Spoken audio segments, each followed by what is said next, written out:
Dahulu di Jawa Tengah ada seorang janda yang sudah tua, Mbok Rondo namanya. Pekerjaannya hanya mencari kayu di hutan. Sudah lama sekali Mbok Rondo ingin mempunyai seorang anak, tapi dia hanya seorang janda miskin, lagi pula sudah tua. Mana bisa ia mendapatkan anak? Dan pada suatu hari, sehabis mengumpulkan kayu di hutan, Mbok Rondo duduk beristirahat sambil mengeluh. Seandainya aku mempunyai anak, beban hidupku agak ringan, sebab ada yang membantuku bekerja. Dan tiba-tiba bumi bergetar, seperti ada gempa bumi. Di depan Mbok Rondo muncul seorang raksasa bertubuh besar dan wajahnya menyeramkan. Mbok Rondo takut melihatnya. "Hai Mbok Rondo, kamu menginginkan anak? Aku bisa mengabulkan keinginanmu," kata raksasa dengan suara keras. "Benarkah?" tanya Mbok Rondo. Rasa takutnya mulai menghilang. "Iya benar, tapi ada syaratnya.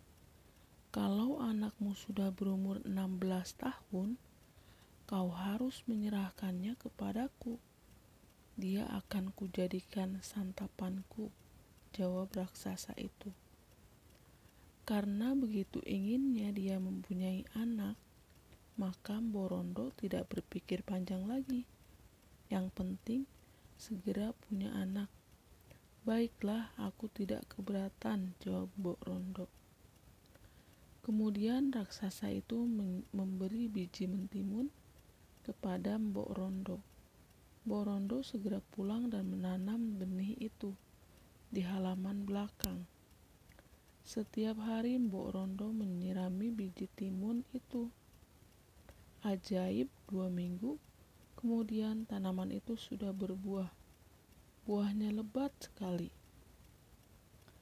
Di antara sekian banyak buah mentimun yang tumbuh, ada satu buah yang sangat besar. Warnanya kekuningan. Kalau tertimpa sinar matahari, buah itu berkilau seperti emas. Mbok Rondo sangat tertarik pada buah mentimun yang besar itu. Ia memetiknya dan membawanya pulang. Buah yang paling besar itu. Sampai di rumahnya, Mbok Rondo mengambil pisau dan membelah buah itu. Lalu ia membukanya dengan hati-hati. Ajaib, ternyata ada seorang bayi perempuan yang sangat cantik. Ternyata raksasa itu tidak berbohong, gumam Mbok Rondo. Sekarang aku punya anak perempuan. Aduh, senangnya hatiku. Mbok Rondo sangat gembira. Ia menamakan bayi mungil itu Timun Mas. Hari, bulan, dan tahun pun berganti. Timun Emas tumbuh menjadi seorang gadis jelita. Mbok Rondo sangat menyayangi Timun Emas. Pagi itu sangat cerah. Mbok Rondo dan Timun Emas bersiap pergi ke hutan untuk mencari kayu. Tiba-tiba, bum, bum, bum, bumi bergetar. Lalu disusul suara tawa menggelegar. "Hai Mbok Rondo, keluarlah. Aku datang untuk menagih janji," kata raksasa itu. Gemetar seluruh tubuh Mbok Rondo. Cepat-cepat ia memeluk Timun Emas lalu membisikkannya agar gadis itu bersembunyi di kolong tempat tidur. Lalu Mbok Rondo keluar menemui raksasa itu. "Aku tahu kedatanganmu kemari untuk mengambil Timun Emas. Berilah aku waktu 2 tahun lagi. Kalau Timun Emas aku berikan sekarang, Tentu kurang lezat untuk disantap. Tubuhnya masih kecil. Benar juga. Baiklah, 2 tahun lagi aku akan datang. Kalau bohong, kau akan kutelan mentah-mentah, ancam raksasa itu. Sambil tertawa, raksasa itu pun pergi meninggalkan rumah Mbok Rondo. Mbok Rondo menghela napas lega. Kemudian ia masuk ke rumah, menghampiri anaknya yang masih bersembunyi di kolong tempat tidur. "Anakku, keluarlah, raksasa itu sudah pergi," kata Mbok Rondo. 2 tahun kemudian, Timun Emas sudah dewasa. Wajahnya semakin cantik, kulitnya kuning langsat. Tapi Mbok Rondo cemas jika teringat akan janjinya kepada si raksasa. Pada suatu malam, ketika Mbok Rondo sedang tidur, ia mendengar suara gaib dalam mimpinya. "Hai Mbok Rondo, kalau kau ingin anakmu selamat, mintalah bantuan kepada seorang petapa di Bukit Gandul." Esok harinya, Mbok Rondo pergi ke Bukit Gandul. Di sana ia bertemu dengan seorang petapa. Petapa itu memberikan 4 bungkus kecil yang isinya biji mentimun, jarum, garam, dan terasi. Mbok Rondo menerimanya dengan rasa heran. Sang petapa menerangkan khasiat benda-benda itu. Sesampainya di rumah, ia menceritakan perihal pemberian petapa itu kepada Timun Emas. "Anakku, mulai saat ini kamu tidak perlu cemas. Kamu tak perlu takut kepada raksasa itu, sebab aku sudah memiliki penangkalnya. Berdoalah selalu kepada Tuhan untuk menyelamatkanmu," kata Mbok Rondo. "Terima kasih, Mbok." Demikianlah hari pun berganti hari. Hingga pada suatu ketika, Mbok Rondo sedang menjahit baju untuk Timun Emas. Tiba-tiba bumi berguncang pertanda raksasa datang. Raksasa itu datang lagi rupanya, gumam Mbok Rondo. Benar saja, tak lama kemudian, raksasa itu sudah berada di ambang pintu. "Ho, ho, ho, mana Timun Emas? Ayo cepat serahkan dia padaku. Aku sudah sangat lapar," kata raksasa dengan suara menggelegar. Mbok Rondo keluar dengan tubuh gemetar. "Baiklah, akan kubawa dia keluar," kata Mbok Rondo. Ia segera masuk ke rumah, diambilnya bungkusan pemberian sang petapa. Kemudian diberikannya kepada Timun Emas. "Anakku, bawalah bekal ini. Pergilah lewat pintu belakang sebelum raksasa itu menangkapmu." "Baiklah, Mbok." Timun Emas segera berlari lewat pintu belakang. "Ingatlah anakku, jangan sampai lupa pesan petapa. Kau masih ingat, bukan?" "Ingat, Mbok." "Baik, sekarang cepat larilah." Tidak berapa lama kemudian raksasa sudah memanggil Mbok Rondo. "Mbok Rondo, mana Timun Emas?" Suara raksasa itu terdengar tidak sabar. "Maafkan aku, raksasa." "Apa? Ada apa?" Timun Emas ternyata sudah pergi. "Apa kau bilang?" geram raksasa itu. "Maafkan aku. Kurang ajar. Mengapa kau tidak bilang sejak tadi?" Dengan marah, raksasa itu segera mengedarkan pandangannya ke sekeliling. Lamat-lamat dari kejauhan ia melihat seorang gadis sedang berlari cepat di padang rumput. "Mau lari kemana kau, gadis kecil?" Dengan modal tubuh yang besar dan kesaktiannya, raksasa itu segera melangkahkan kakinya. Ia tidak perlu berlari kencang, namun langkah-langkahnya yang lebar bagaikan gerak kaki kuda yang berlari cepat. Timun emas yang berada di kejauhan dalam tempo singkat sudah hampir disusulnya. "Walau lari ke ujung dunia, aku akan dapat mengejarmu," teriak si raksasa. Karena terus-menerus berlari, timun emas mulai kelelahan. Dalam keadaan terdesak, timun emas teringat akan bungkusan pemberian petapa. "Apa yang harus kulakukan?"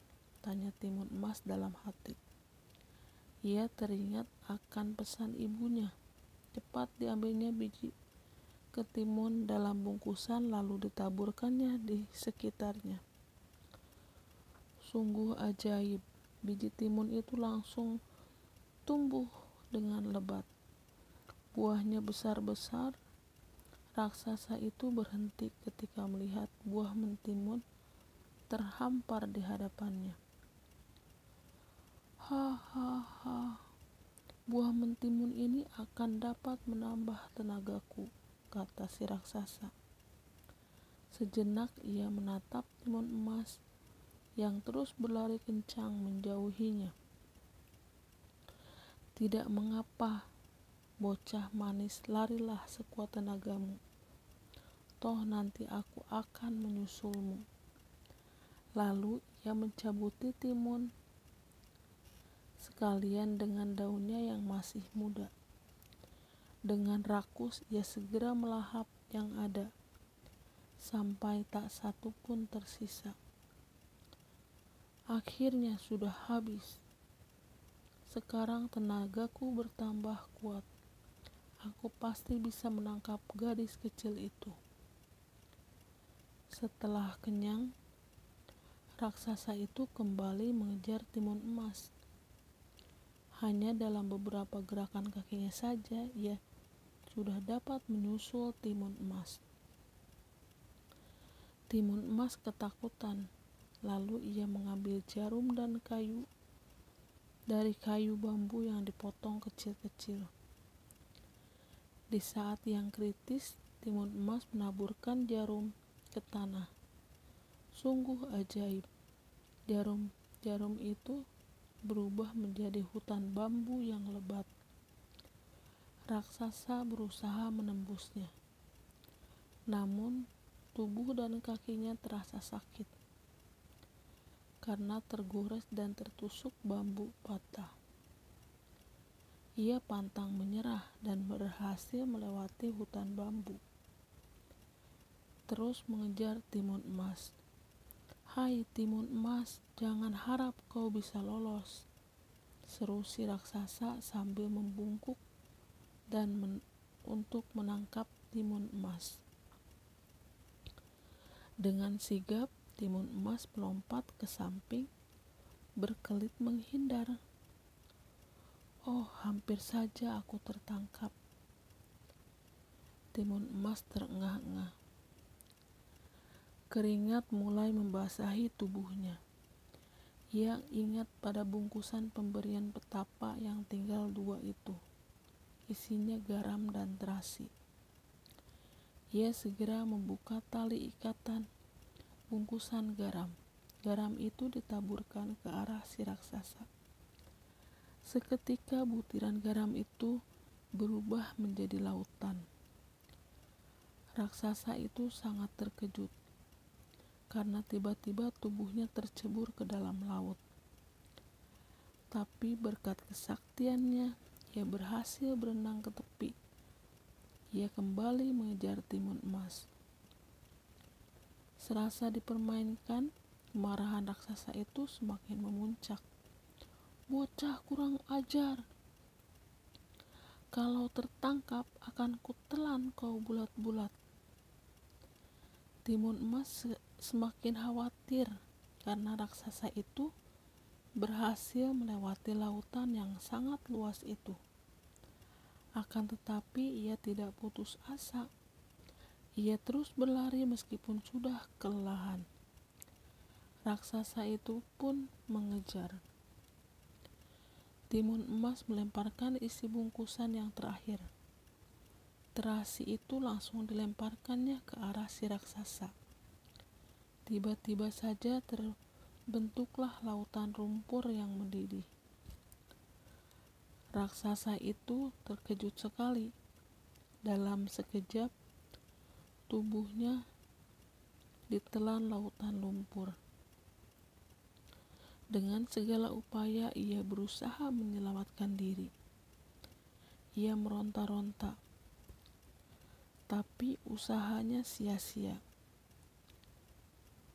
Tubuhnya pelan-pelan tenggelam ke dasar. Timun Emas, tolonglah aku. Aku berjanji tidak akan memakanmu. Raksasa itu meminta belas kasihan. Tapi lumpur panas itu menelan tubuh si raksasa. Kini Timun Emas bisa bernapas lega karena selamat dari bahaya maut. Ia segera berjalan ke rumahnya. Di kejauhan nampak Mbok Rondo berlari ke arah Timun Emas. Kiranya wanita itu mengkhawatirkannya. Dia sangat khawatir atas keselamatan anaknya. Syukurlah anakku, ternyata Tuhan masih melindungimu, kata Mbok Rondo. Setelah keduanya saling mendekat, mereka berpelukan dengan rasa haru dan bahagia. Tangan halus dan suci telah mengangkat tubuh ini, jiwa, raga, dan seluruh hidup rela dia berikan. Kata mereka diriku lalu dimanja. Kata mereka diriku lalu ditimpa. Oh Bunda, ada dan tiada dirimu kan selalu ada di dalam hatiku. Sekian dulu cerita dari Teteh, semoga terhibur.